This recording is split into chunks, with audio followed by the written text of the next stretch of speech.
Hey YouTube, it's Squash1990, and today I have another Harry Potter TCG deck tech from my little collection of Harry Potter decks that I have.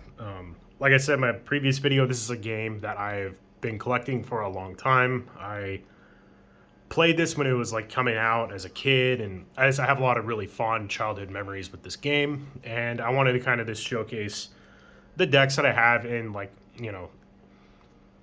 in kind of like their entirety. I don't really plan on building off of these decks anymore, and I have a very large collection of this game. And yeah, this isn't my favorite deck that I have out of all of them, but I wanted a deck for like every attribute. And this one kind of counts as both because it is a transfiguration deck with Professor McGonagall. Man, these foils are so cool. But yeah, it doesn't play any transfiguration lessons. This is mainly just an animal. I think it's an animalism or care of magical creatures. Close enough. And yeah, it's just we're rushing out a bunch of creatures and then playing all these crazy effects, make them attack twice. And there's some like bounce spells in here too. So we'll go over the witch. And it's again Professor McGonagall. Her ability is not really prevalent in this deck. Basically, once per game, you can discard an adventure and play, and you don't get the reward. So if there's anything, adventures are always debilitating for your opponent, but they give them an award when they get rid of them through whatever actions listed on the card. That is not the reason why we're playing her. We're only playing her to provide transfiguration lesson. This could be blank for all I really care. And in the Harry Potter TCG revival group, I want to say she's banned along with Dobby's disappearance for, I would probably say, good reason, because this deck can be really oppressive. It can just dunk damage on people like no one's business. So let's put that up there. So to start things off, I have 4 Dobby's disappearance, and yes, I do have foil ones. This deck is pretty budget. Outside of this, I don't even want to see how much money I'm holding in my hands right now, but like these things non-foil are like 100 to 200 bucks a piece. And if the revival group has banned them, I would say just don't run them. There's other things you could play instead of this, but I happen to own these, so I'm going to play them. But essentially, it's a 4 cost. You choose one of your opponent's cards in play. That's anything except their starting character, obviously. Return it to their hand, and you get another action. Yeah, this card's nuts. Being able to just bounce anything and then gain another action off of it, like action economy in this game is huge. So anything that gives you a free action is worth its weight in gold, especially something that backs your opponent an action away too. Like this card's just insane. The card is so good. The amount of tempo you get from that is uncomparable to pretty much anything else in this game. And then next, I am playing what's like considered the budget version of this card, and it's picking on Neville. Costs the same. Choose one of your opponent's cards in play, and you discard it, and your opponent may prevent this by choosing 2 cards in play and discarding them.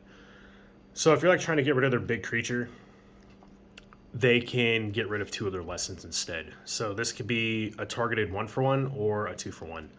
Picking on Neville is also just a very solid card. And the next, probably the most important transfiguration card we have in here is Steelclaw, and it's luckily just a common. This is one of the best commons in the game for like all of the sets, in my opinion, outside of the fan-made ones, because I don't really know what that stuff is. Again, 4 cost, just like pretty much everything else in this deck. All your creatures do damage to your opponent. It basically makes all of your creatures attack twice in a turn. So like when you start your turn, you do damage to your opponent equal to the damage value of every creature you have in play. Then just imagine if you had 2 of these in your hand, play both of them, and just dunking on damage on your opponent again. I have dropped like 2 of these back to back on someone, and it just ended the game. Like Steelclaw, these are cool.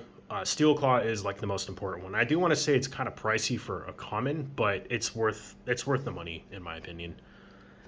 And next we'll go over all the creatures. I'm trying to separate them from my lesson cards. This is all the creatures we have. Yeah, it's a lot. This is what makes up the deck. This is pretty much it. So to start things off, we have Hedwig. It's a 6 cost, does 1 damage, 2 health. We're not really playing it for damage.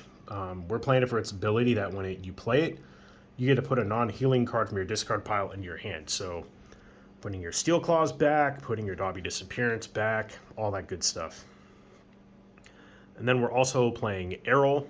I really love Errol. I like the artwork. It's Ron Spencer doing something that's not all bloody and creepy for once, which is kind of cool. 3 cost, 1 health, 1 attack. When you play this card, reveal the top card of your deck. If it's a lesson, put it into play. If it's not a lesson, you just put it back on the top of your deck. So just some pseudo acceleration.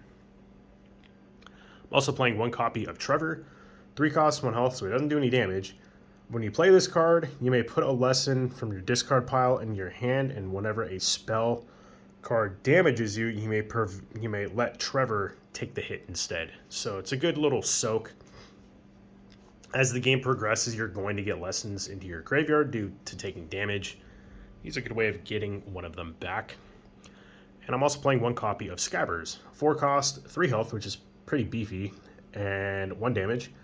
And if Scabbers is discarded from play during an opponent's turn, you may put it in your hand. So if they try answering it on their turn, you get it back, and it's just a continual threat. I will say in this deck, if you don't like these, and if you want like common cards that do damage, there's plenty of other good, well-costed creatures in this game that can do damage. I have these just for utility reasons. Plus I have like cool foils of like most of those, so. All right. Next is 4 copies of Curious Raven. It's the cheapest, one of the cheapest creatures in this game that doesn't debilitate you. 2 cost, 1 damage, 1 attack. It's pretty just simple. You want to play this out turn 2, and later on play multiples of them, so on and so forth. Also playing 4 copies of Screech Owl. 1 damage, 1 attack, 3 cost. When you play this card, you put a lesson card from your discard pile into your hand. So again, there's more ways to get lessons here, always hitting your curves. You kind of want to get to like 4, maybe there's a couple cards that cost 6 in here, but ideally 4 is pretty comfortable. And then once you start drawing your like 6 cost stuff, that's when you start getting your other lessons. Now we play 4 copies of Family Ghoul. 3 cost, 2 damage, 2 health. When you play this card, return 1 of your creatures and play to your hand. This card's really key for things that come into play, which there's quite a few in here that have like abilities when you play them. This is in here to bring those back to then replay them for double value. And then I'm playing 4 copies of Sandstone Gargoyle. Cost 3, 1 damage, 2 health. Doesn't really seem all that great, but its ability is what pushes it to the next level. And I think this is one of the better creatures in the game too, just for its cost and how much damage it can do. But it's when Sandstone Gargoyle does damage to your opponent, if he or she doesn't have any creatures in play, it deals 2 more damage to them.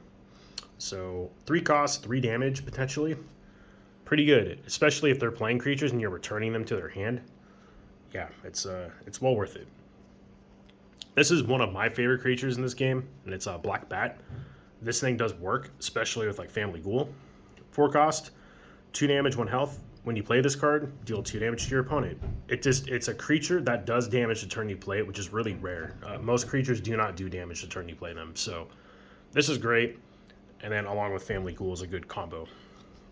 And then these next 2 cards are some of our more expensive drops, and also pretty much the last of the deck. But I have 4 copies of Marble Gargoyle.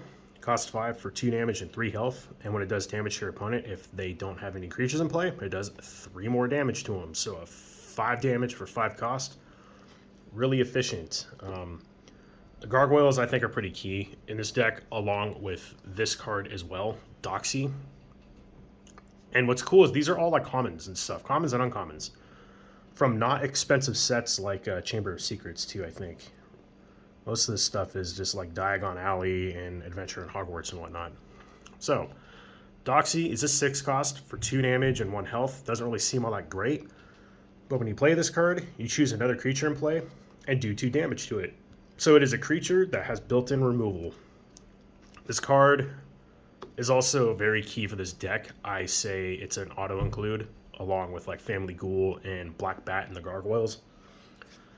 Yeah, this card's great. It's good to answer your opponent's creatures with your own creatures, because typically if you're looking at this, you don't really have a lot that affects your opponent outside of like this stuff up here. These are all just focused on you doing damage output and not kind of controlling your opponent. this is one of those rare cases for this game where it actually does. And then the rest of our deck is all just lessons. I don't really remember how many lessons, but like 2, 4, 6, 8, 10, 12, 14, 16 lessons. Again, we run a lot less in this deck because we don't need that many. You know, get to 6 and you're good. And even then, you don't really want to bank getting to 6. You either can just hold off at 4. And then once you get these things, once you take damage, you can start getting up to your 6 threshold for like end game kind of plays like doxy and the marble gargoyle and so on. So anyway, that is the deck tech. Yeah, this deck is very viable. It's very competitive. Competitive to the point where like this stuff isn't even, I think, legal. Last time I looked, anyway, that was a couple years ago.